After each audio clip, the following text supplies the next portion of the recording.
सकाराम नेवदेकर, हां गाव बेनी, हां तालुका लांजा, जिल्हा रत्नागिरी. ओके. मी या कंपनीचे प्रोडक्ट वापरले NPK.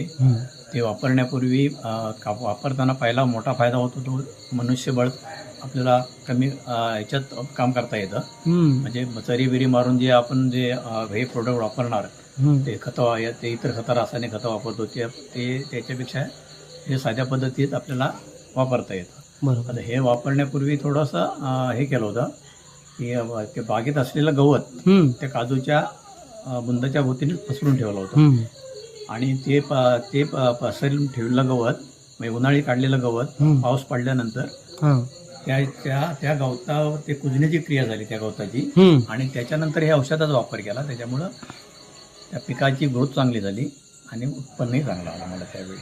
ओके. म्हणजे झाडं कशी होती? झाडं तरी 5 वर्षाची होती आणि हिरवीगार राहिली का मे महिन्यापर्यंत?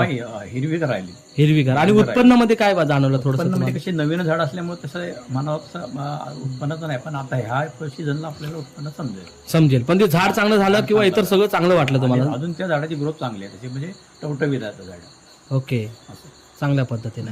ठीक आहे. तर ह्या वर्षी आपण फवारणीचं प्लॅनिंग करायचा विषय चाललाय आपला. त्याच बागेवर आपण फवारणी दाखवूया करणार आणि तशी तुम्हाला रस्त्याच्या कडेलाच बाग आहे, जवळच आहे, तसं काय नाही, बघू शकतो. तर तुम्ही त्या बागेवर फवारण्या